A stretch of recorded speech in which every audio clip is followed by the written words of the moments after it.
Hello, everyone, and welcome to day 5, our final day of APH's ExCEL virtual summer camp. Let's let everyone get a moment to get in the room and get settled, find a comfortable chair or whatever position you want to be in for learning today. As you all are getting set up, I'd just like to remind you again, if you have the opportunity to switch your chat to everyone or to all panelists and attendees, that way everyone has an opportunity to see who's saying what and interact. My name is Jeff Schwartz again, and I'm with APH Outreach Services. We are so excited that you have been with us this week and for our final day here. This week, our camp theme has been Crime Scene Investigation Camp for grades 8 through 12. This is our target audience, but as we've said, anyone is welcome to join on the learning, so sit down and enjoy. At this time, I'd like to welcome our teachers for the last day for the week, actually Detective Kathy and Detective Kaylee, and I'll go ahead and turn it over to y'all. Thanks. Hello, campers. I'm excited to see you, but I don't have to be excited that it's our last day of camp. I have had so much fun with you guys, and I hope that you guys have had a great time as well. I'm going to turn it over to Detective Kaylee and let her introduce herself and then talk about our extension activities for today. Hi, everybody. Thank you, Detective Kathy. This is Detective Kaylee signing on for our final session together. I've had such a great week and I've learned so much from all of you, and I'm excited for today because we're kind of wrapping up. We're going to be able to practically apply some of the skills we've learned to our daily lives, as well as dive deeper into some of the more interesting and unique components of crime scene reconstruction. So Detective Kathy, I noticed that in terms of our flip extension activities, we had some participation, but hopefully what all of our investigators have gleaned from these flip prompts is the opportunity to practice on their own, even if they didn't submit a video, and talk about what they're learning in camp with their families and friends. Today is kind of its own extension activity. We're going to be diving deeper into some specific skill sets, and then we're also going to have one final prompt that sees how well you can individually be an investigator. So I will pass it over to Detective Kathy for our introduction for today. Great. I love that you have participated in the participation that we've had in the flips. And just like Detective Kaylee said, I hope that you've been able to participate in those extension activities. Before we jump in with our learning objectives for today, I just want to turn some time over here to my good friend, Jingyi Sao. And we can talk about what we learned yesterday about skeletons. How many regions of the body do we break it up into when we were talking about our skeleton? Let me know in the chat.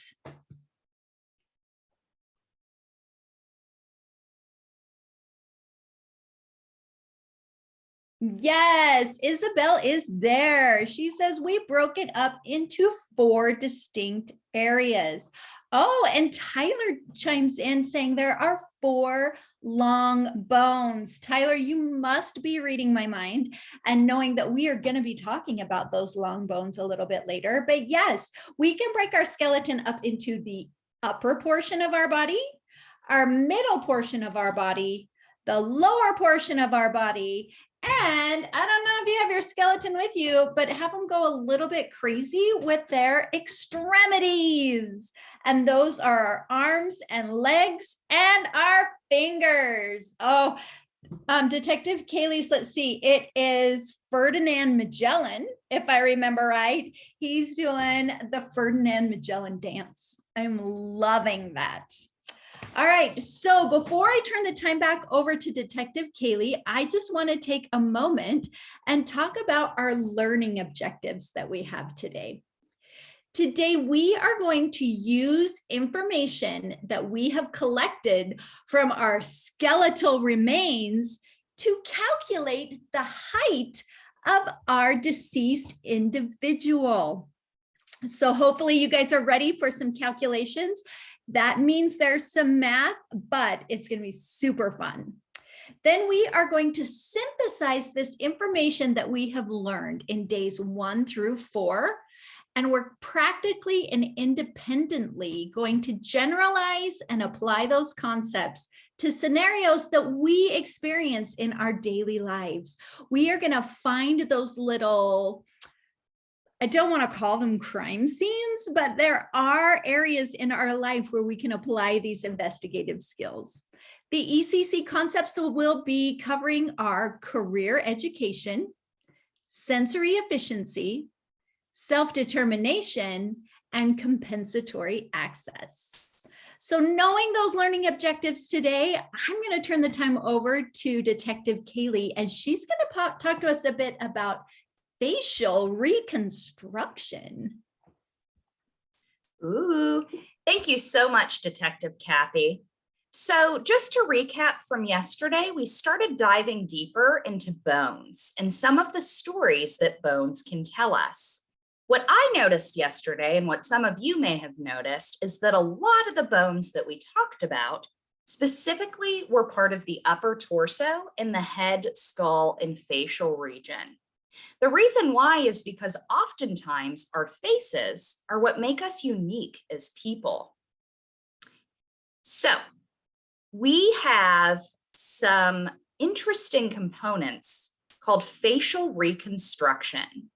If you think about like an investigator, facial reconstruction is a lot like crime scene reconstruction. It's where we are taking what we know about a skeleton's head and facial region and trying to figure out what they may have looked like in real life. This is often done when skeletal remains cannot be identified or they cannot be attached to a specific person. Sometimes when a crime is committed and when skeletal remains are left, it could be anywhere from very, very recent remains all the way back thousands of years. And sometimes we need to figure out how a person looked. So take a moment and drop into the chat. What do you think the purpose of facial reconstruction or trying to create a picture or an image of what somebody's face may have looked like when they were alive could be helpful? Why might we need to know what a person's skeletal remains looked like when they were a person? Excellent. Allie put in the chat to identify remains or find a missing person. Tyler seconded that in the chat, saying identifying remains is a really important component. So I'm going to ask you this. Who might be the person who identifies those remains once the picture of their face has been created and released? Jacob also mentioned in the chat it could identify the victim or missing person.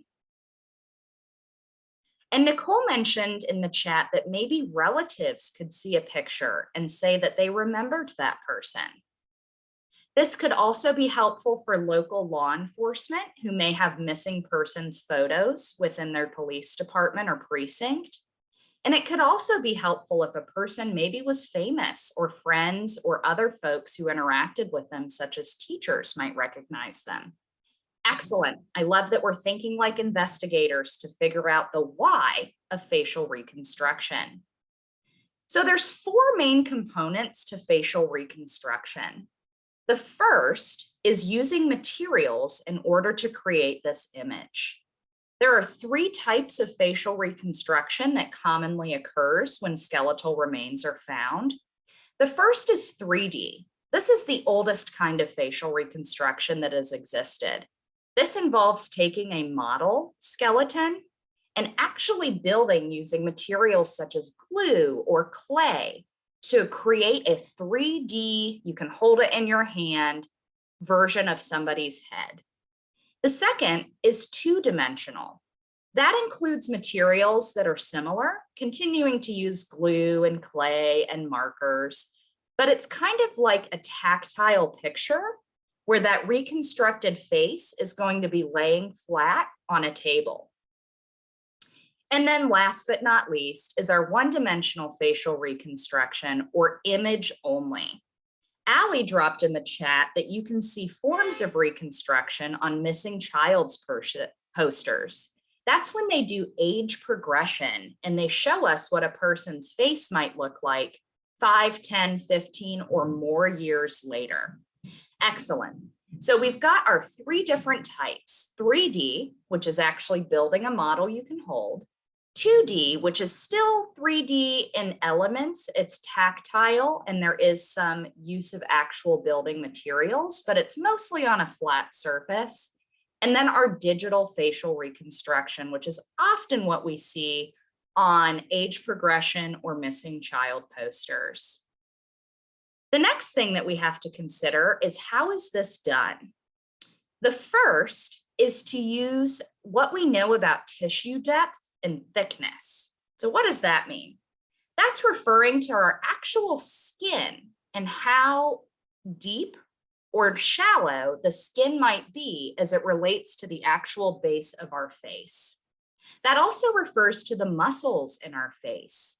Sometimes people have stronger or more prominent facial muscles in areas such as the brow line, the cheeks, the jaw, and the nose.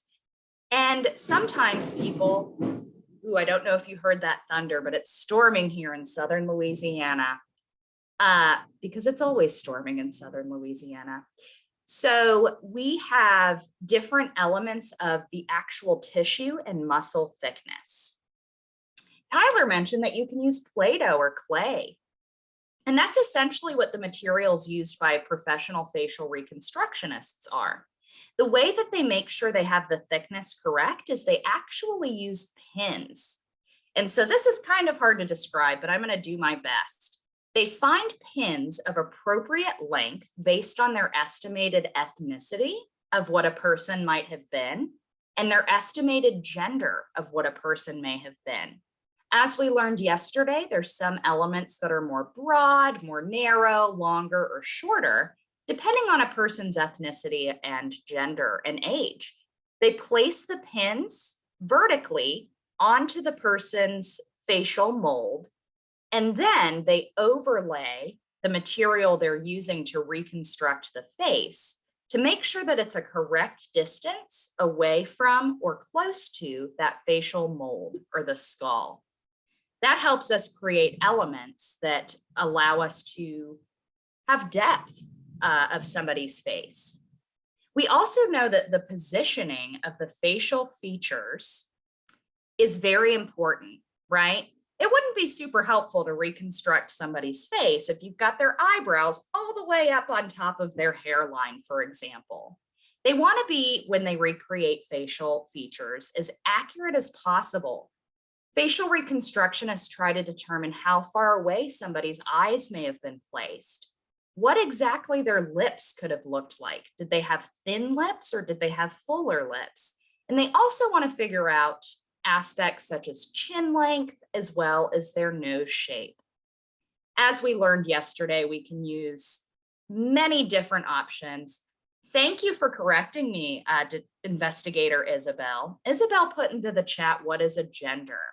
What I meant to say was biological sex. Oftentimes in colloquial or everyday speech, sometimes people make mistakes like I just did, and they mix up the ideas of gender, which is typically thought of as boy, girl, and anywhere in between, and biological sex, which is male and female. So as I was just speaking, what I did mean to say, and thank you, Isabel, for checking in with me, is biological sex.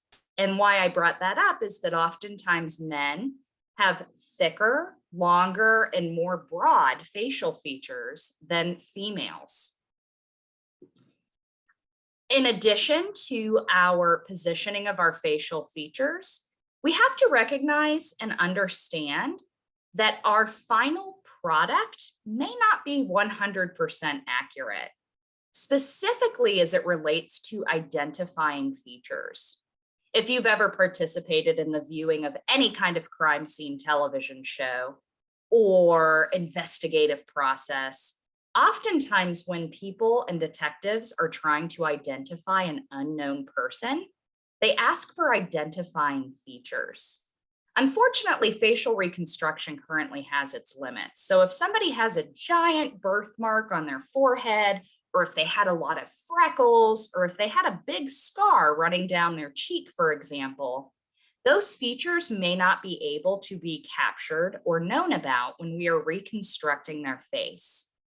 So, as with most parts of an investigation, we do the best we can. We try to be as accurate as we can, with the understanding that there's always room to learn and discover more.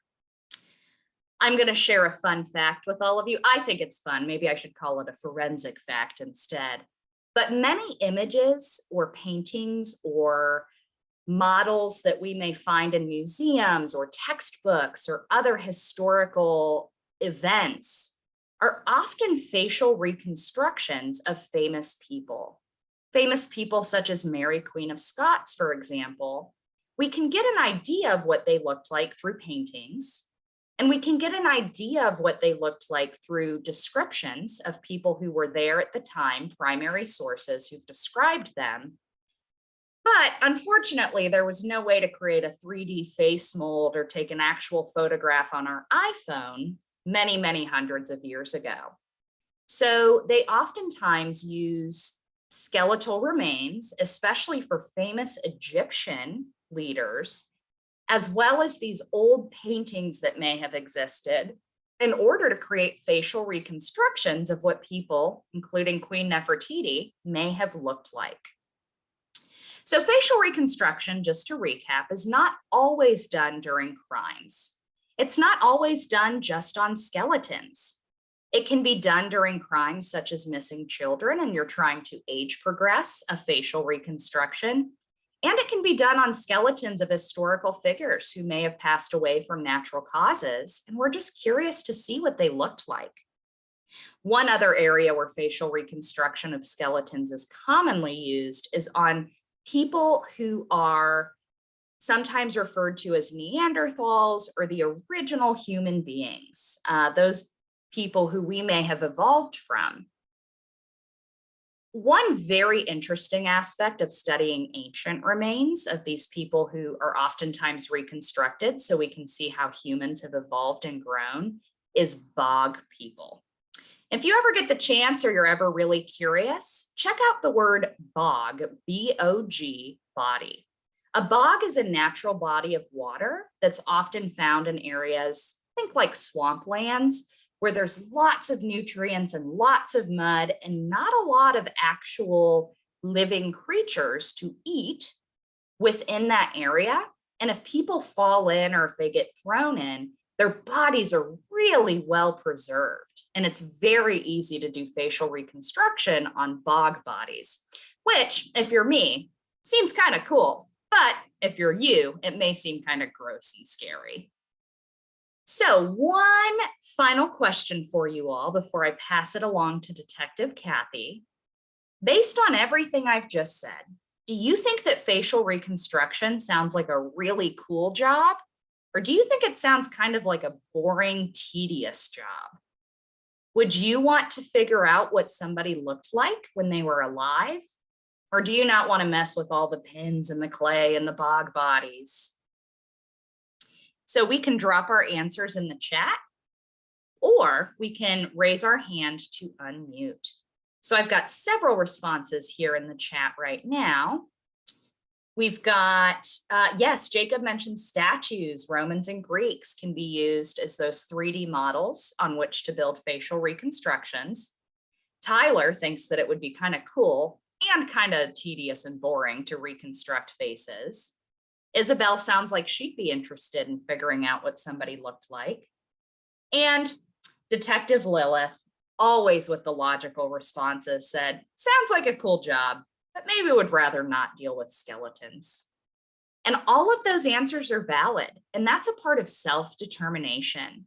Hearing about possible careers and possible job duties and figuring out if that may be a good fit for you, if that's something that you'd be interested in doing. Thank you all so much for your participation in some of my questions and for your attentive listening and excellent feedback as always. And I'm going to pass it over to Detective Kathy to talk about some reconstruction we can do, not with the face, but with some of our other bones. You are muted, Detective Kathy. Thank you, Detective Kaylee. I had so much fun listening to all of that information about facial reconstruction. And I actually had the experience to see a mummy from a bog at an exhibit, and I find them to be absolutely fascinating. It's just, I think that's really cool stuff. I like to see it, but I don't know if I would really like to work with it. Anyway, moving on, we can find, just like our skull, we can use facial reconstruction techniques. We can also use some bones in the body to get an idea for the individual's height or how tall they were. Why do you think it would be important to know how tall a victim was? Let's throw that in the chat.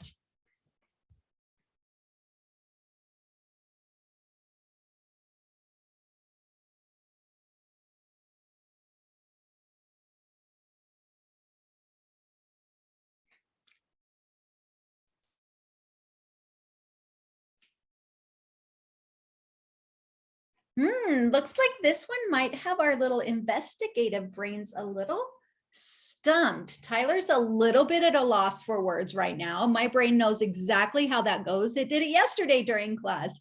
I call it a brain cramp. And some of us are also a little lost for words.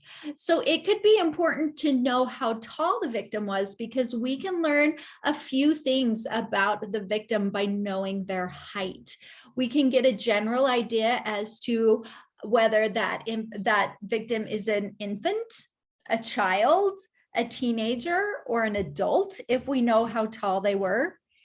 It can also help us, just like the facial reconstruction, we can get an idea of how they looked, but it's also helpful to know height to help identify who our victim was. Yes, Lilith, I also shudder if I think of a murdered infant. So we can do this with information that we get from our long bones. And just to review, our long bones are our femur, our tibia, the humerus, and the radius. So we need to know that we're using proportions of the long bones to calculate that individual's height. Biological males and biological females both have different proportions. So they're going to have their unique calculations for calculating for a male or calculating for a female.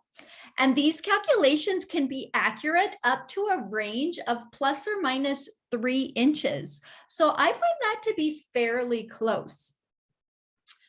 I'm going to move on to the next slide. And for this one, I'm going to share my screen, because that is the slide that has all of the calculations on it. And remember, if math is not your thing, don't be scared. We're all in it together, and it's going to be fantastic. There it is. All right.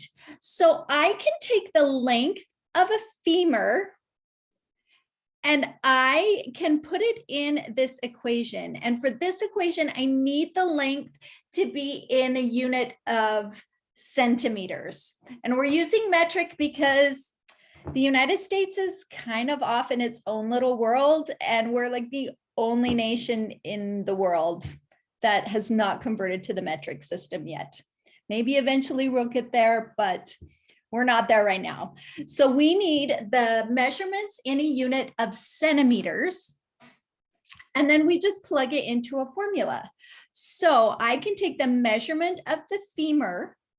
If it's a male, I multiply it by 2.22.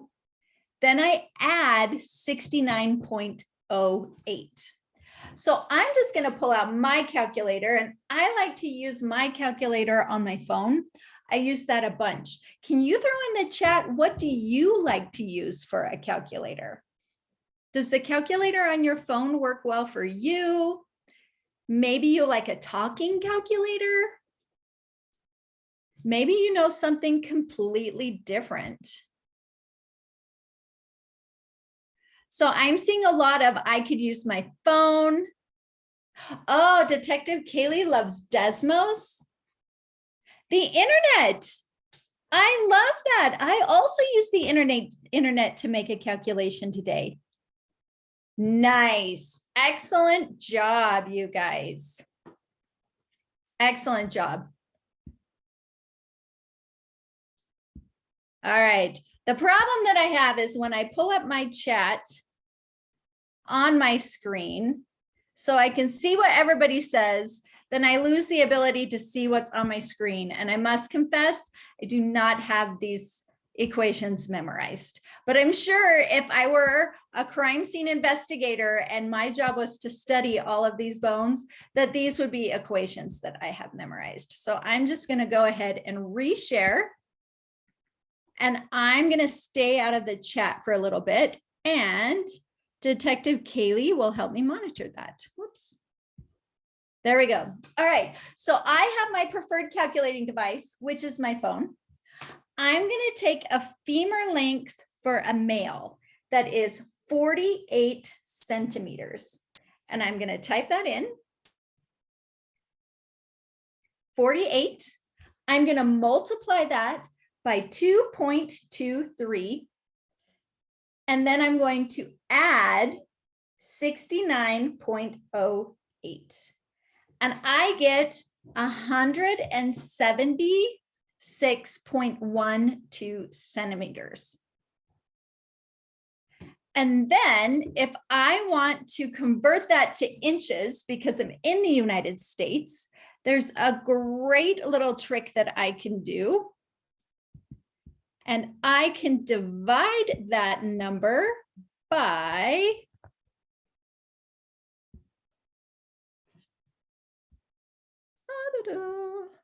I've got to find my notes. I think it's 2.54, but I want to make sure I give you the right number. And it's all in my notes.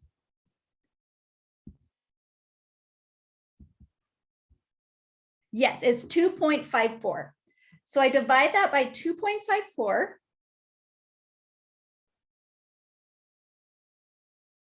And I get 134 inches. Then if I want to have that in feet, I divide it by 12, and that is not right. I must have made a mistake in my calculations somewhere, because I get an individual that's 11 feet tall if they have a femur that is 48 centimeters. Maybe, how about we jump to a different one, because I'm going to have to problem solve that one for a second. So let's try a male humerus measurement. And the male humerus measurement I have is 30.4 centimeters. And then I'm going to multiply that by 2.97. And then I'm going to add 73.57. And I get 163.8 centimeters. Then if I'm going to just hop on Google real quick, and I'm going to let Google do my thing for me. I can Google a centimeter to inches converter. And I can type in my centimeters as 163.8. And it tells me 64 inches. All right, so this one tells me I must have been a little bit closer in my math, because I know that 64 inches, I know that 5 times 12 is 60, so that would be 5'4".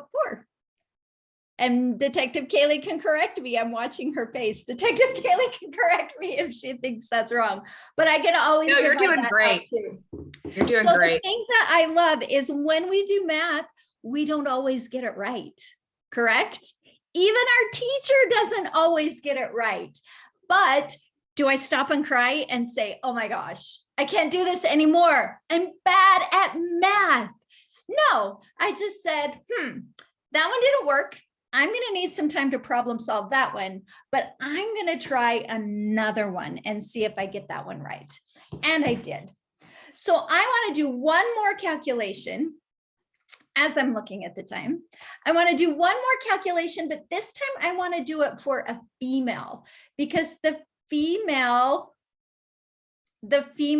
has a different equation.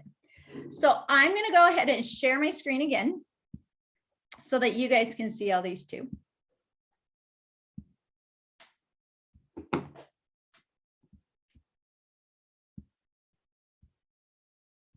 There we go. And this time I want to try it for a female radius. So the female radius that I have, the measurement I have is 23.3 centimeters. So in my calculator, my trusty calculator, I'm going to type 23.3. I'm going to multiply that by 3.87. Then I'm going to add 73.5. And I get 163.6 centimeters. And then I'm going to let Google do the work for me again. And I'm going to go ahead and have Google convert that for me because I have a feeling that might be where I went wrong in my very first calculation. So I'm going to type in 163.6. And I find out that this individual is remarkably similar in height to our male. This individual, it's also 64 inches, so that would be about 5'4". I love it. All right. So that is just some things. Nice. And Lilith is 63 inches tall. Yes.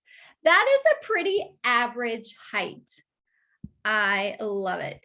All right. So that's some of the things that we can do when we know some of this wonderful information that these skeletal remains are giving us. So now that we know how to calculate the height, we are going to take a little bit of a trip for a check for understanding. And I'm going to go ahead and put this information up on the screen. And then Detective Kaylee can help me walk through this one as well. Here it is again.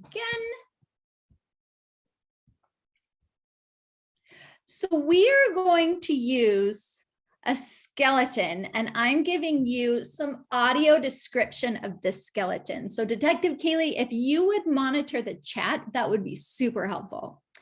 So this skull, oh, there's my typo, has a rectangular eye orbits and a short nasal aperture. Knowing that information and the information we talked about yesterday, what do you think is the ancestral origin of these remains? Do we think they're European? Do we think they're African? Do we think they're Asian, Native American? What's your thoughts with rectangular eye orbits and a short nasal aperture?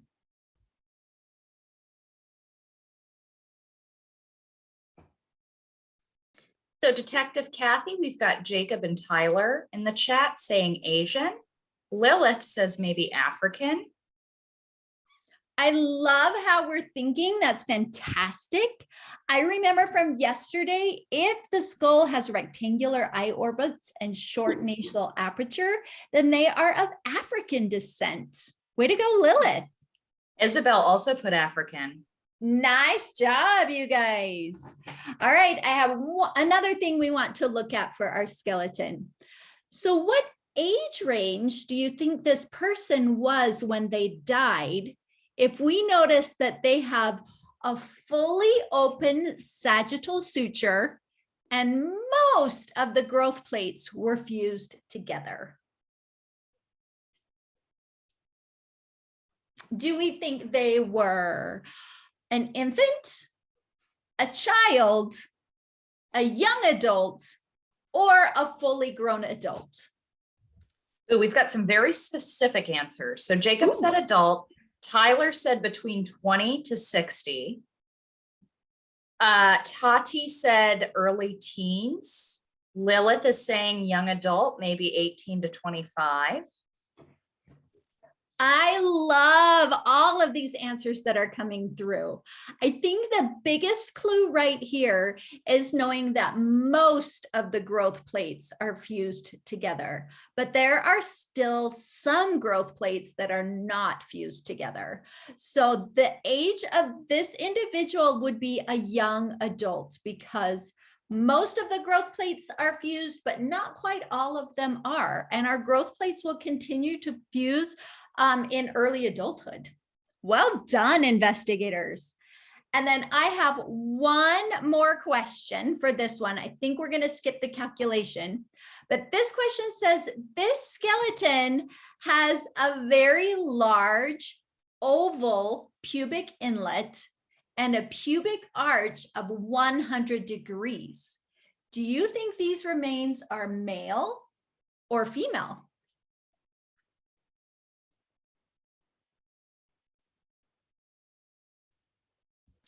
Could you give us, never mind. Henry says female, Tyler female, Gabriel female. I love it. Way to Tati. look at those clues, detectives. Yes, if there's a large oval pubic inlet and a bigger pubic arch, then that is a female. Well done. All right, and then we are going to skip the question about the calculating how tall the person was. But if you want to figure that out later, just jot down the measurement of radius, 24.6 centimeters. And then you could calculate that later and share it with us later on. Nice job, investigators. We are really getting this process down and we are thinking critically. I love it. So Detective Kaylee, we have done a whole lot so far today. The next thing we want to do is make sure that we know that we can take all of these steps from our investigative process and we can apply them to our lives. And I know that not every aspect of our life is a crime scene. We may go completely through our lives without experiencing a crime scene, but there are experiences in our lives that I'm trying to think of the right wording, that could lend themselves to using this same methodical, careful, investigative process. I want to know, what do you guys think? When do you think would be a time during your life that you would be able to apply these steps?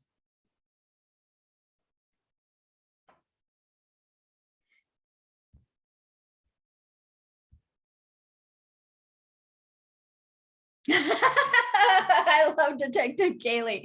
Her whole life with two beautiful cats is one giant crime scene.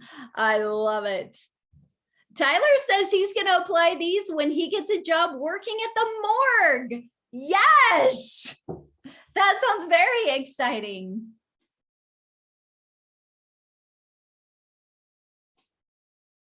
Both Detective Kaylee and I are like actively looking at our chat saying, what's the next one that's going to come in? Oh my goodness.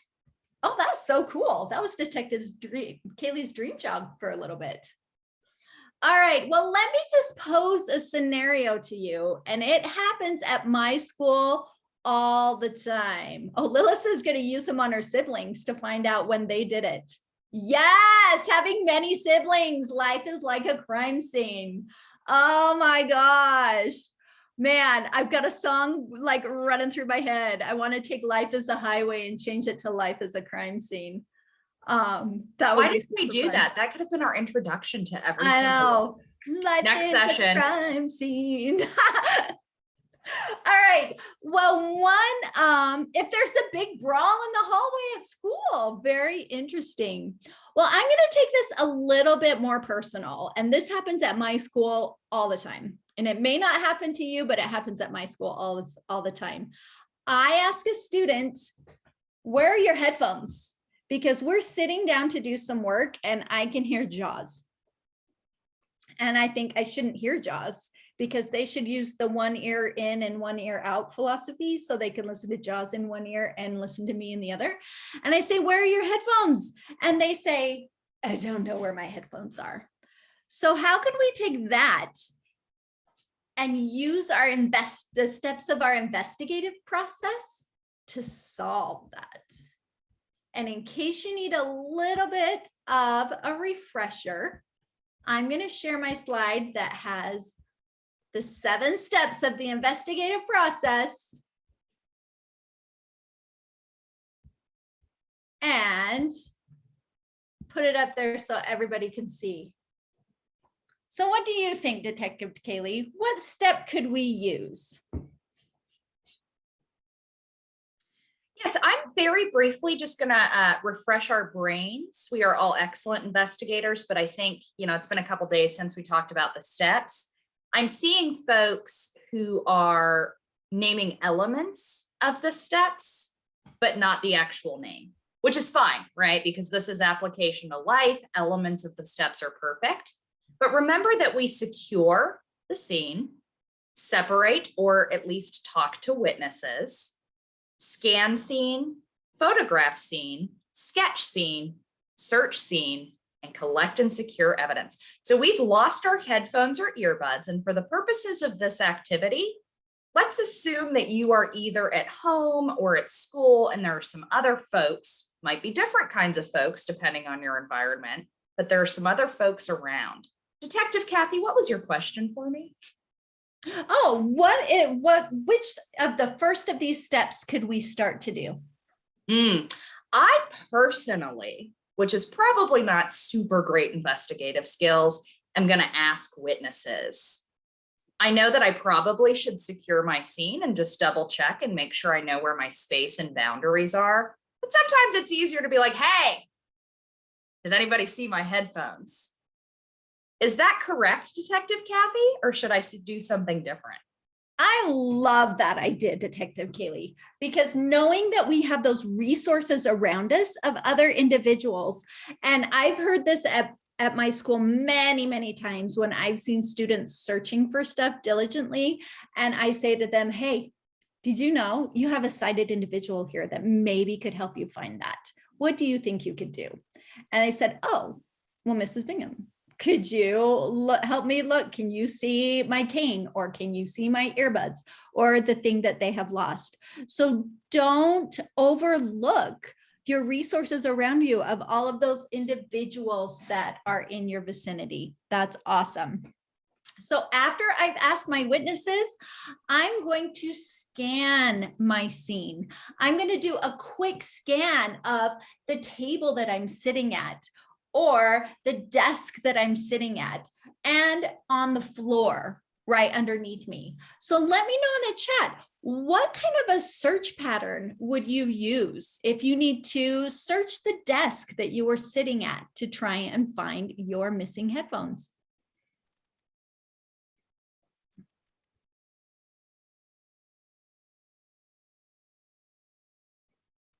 And while you guys are thinking about it, I'm just going to review some of our search patterns.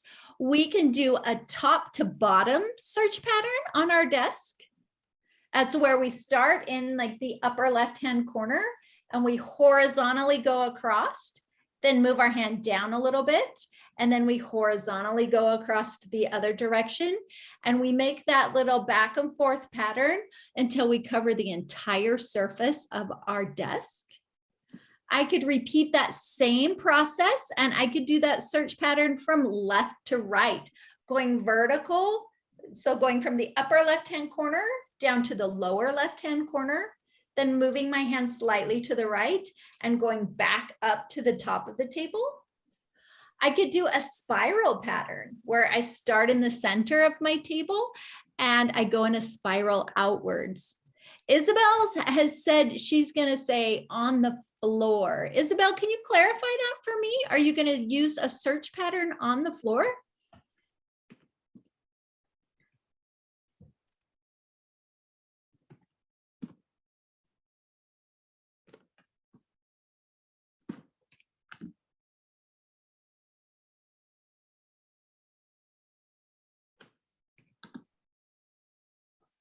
Left to right on the floor. Thank you, Isabel. That's a great strategy to use. So if I've asked people around me and I've scanned the scene myself, do you guys think I would need to take a photograph of the scene in my daily life?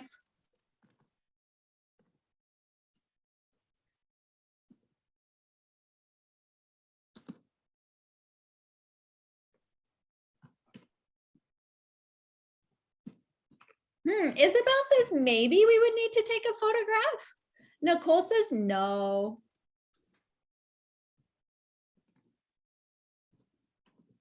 And Gabriel says, no, well, no way, not really, unless you're visually impaired. I kind of tend to agree with that. It would be difficult. I don't know if photographing this crime scene would really help me that much. Nice job. Good thinking, you guys. So if we're using these steps in our daily life, we may not always find all of the steps really applicable or useful to certain situations. Well done. Do you guys think I would need to sketch the scene?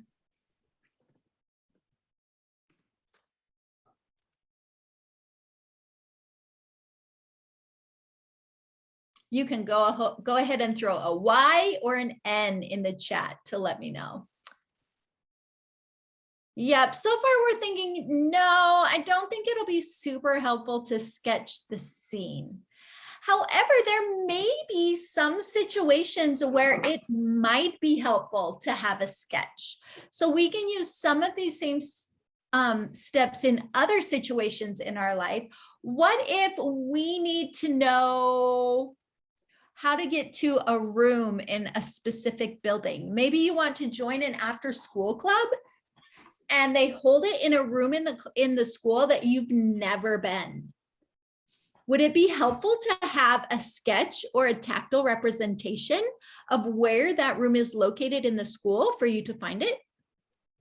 Let me know, a Y or an N.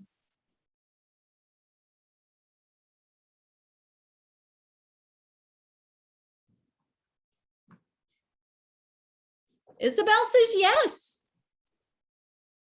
Zachary says no. Maybe Zachary would like audio description, like a verbal description of how to find it. Mia says, yeah, it might be helpful. So yes, sometimes there are situations in our life where we have a problem or we're trying to find the answer to something where maybe it would be helpful to have a sketch.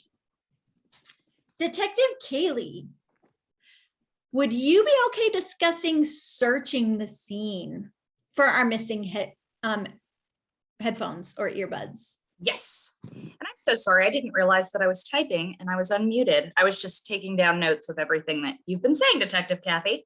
Oh, I could not hear your keyboard. You're a very quiet typer. Excellent. Great. Okay. So yeah, so remember that when we're scanning the scene originally, that is using some of those search patterns, that is gathering feedback from our environment, the desk, the floor, under your bed, for example. If you're at home, you probably don't have your bed in the school unless you have a very unique school situation. I'm sure it's possible. But say that you still don't have your headphones after all of this. You've talked to your witnesses, you've secured the scene, you've scanned it, did the once over, and those headphones are still missing. This is where we're going to search our scene with that detailed and very thorough search. In the example that I was typing up while Detective Kathy was talking, I mentioned that this may involve having to pull out all of those math notes from last year before you can feel around in your desk in more detail. This may involve actually opening your book bag, each of the pouches, all of the zippers. This could involve remembering that you had your lunchbox and were running late and maybe you threw it in there with yesterday's apple core, right? The search of the crime scene is that much more thorough and detailed Essentially, looking through your items, right? And then last but not least, Detective Kathy, unless there was anything else that you wanted for searching of the crime scene, the collecting and securing of evidence. So this one might or might not be as relevant. As we said, some of these steps of crime scene investigation may not apply to situations such as a missing headphone. But for example, maybe you have the receipt from when you bought the headphones the first time and you can figure out where you should go to replace them. Maybe you've heard or viewed that somebody else has headphones that have the same Hello Kitty sticker on the wire that yours did. And maybe you need to collect some more evidence to figure out where your headphones may have ended up. That may not necessarily look like tagging evidence markers with numbers or arresting suspects, but there are sometimes pieces of evidence that could lead you to solving your mystery of your headphones. A great example from life with cats is if my headphones ever go missing, I usually find one of the small little rubber earbud pieces that are supposed to sit in your ear very comfortably by itself, alone in the middle of the floor, which usually is a piece of evidence that shows me that Sophia, one of my cats, has probably absconded with my headphones, and that part fell off during her absconding pursuit. So I'll pass it back over to Detective Kathy. Oh my goodness, I love that example. And I can just picture, I don't know what Sophia looks like, but I can picture a cat absconding with your headphones. Another key thing I want to point out, and it's not an exact connection with securing our evidence, but some of the skills that we use to secure our evidence can be helpful to us, because when I'm securing the evidence, I'm very thoughtful. I'm really thoughtful about the packaging that I'm putting that evidence in. I'm keeping a record of it so that I know where it is when I need to go find it again. So I can take those same procedures that I'm using when I'm securing my evidence, and I can think of that when I'm organizing my backpack with all of my belongings for my day.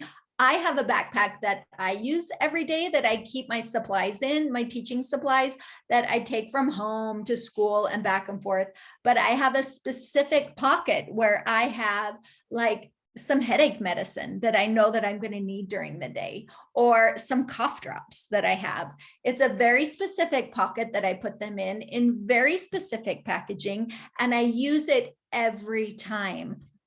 And that's similar to securing our evidence. We have specific packaging that we put it in, and we put it in a very specific place so that we know where we can go to find it again. Detective Kaylee. And Detective Kathy and fellow investigators, I am the cautionary tale because I am the opposite human. My car right now, if I open any of the doors besides the driver's door, there's probably a couple of Braille books that are going to fly out, a couple of toys that I've used during lessons. I'm the most disorganized human ever, and it makes my life far more difficult than it should be. I was laughing at your headache medicine example because my bottle of medicine probably opened at some point, fell to the bottom of the bag, is now like crushed. My Capri Sun broke and leaked all over it. So now it's this gelatinous material. And that does not make for efficient living, young people. Heed the warning.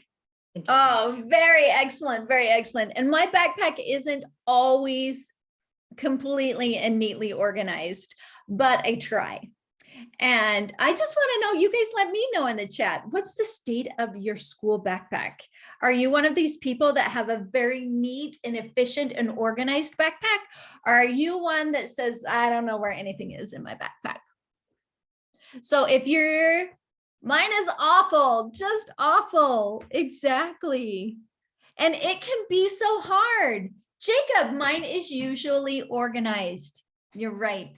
It is so much easier to find our belongings if we know exactly where we can go to get them. Oh no, the cat is absconding with the contents of Detective Kaylee's backpack. Yeah, my desk is organized, but my backpack is a black hole. Very good. And this could be a whole nother APH series on what are some tips and tricks and strategies we can use to keep ourselves organized. But I just want you to be mindful of that part of our investigative process can also carry over to our daily lives. And one more quick thing is being organized with our time commitments. That can be super helpful with us as well. And I love my Google Calendar. I put everything in my Google Calendar and set it with a notification, because if I have to try and remember everything in my brain, then I am for sure forgetting about half of it. So again, that's a whole other session that we could have through APH, but that is sadly not our session today. So Detective Kaylee, we have learned all of these fantastic skills and we have applied them to our lives. My last thought that I have to say is we have an extension activity. You guys, I've got a couple extension activities thanks to Tyler. Tyler suggested we could use clay or Play-Doh on our awesome skeleton to try and do our own facial reconstruction. I would love to see that. You could get creative and create your own crime scene scenario and then present it to friends or family members and see if they could solve it and find the perpetrator. And you can also create a plan for how you're going to take these investigative skills and apply that process to your life. Maybe when you've lost something and you need to find it. Detective Kaylee, do you have anything else to wrap up? Nothing other than I accidentally broke my skeleton's jaw, but it snaps on really well. So if you extension activity and the jaw detaches like it did for me, it does go back on. I just want to say that I really enjoyed our time together. I learned a lot of information from you all, and your perspectives and humor and participation and knowledge were so refreshing. And I'm incredibly thankful for the opportunity to have met you all in this virtual setting. And, I would encourage you to do some of the extension activities at home with friends and family, maybe teach them a thing or two, and just continue to be a great investigator as you navigate your daily lives. I love it. And the more that we practice and flex these investigative muscles, the better we are going to get. Thank you so much, everybody. I have enjoyed being with you as well. And I hope and can't wait until I have another opportunity to join you again. Well, thank you, Detective Kathy and Detective Kaylee. That was a great week of learning. I think we have a bunch of young investigators in the works right now after this wonderful week of learning. So thank you again. I'm going to go ahead and pause our recording to allow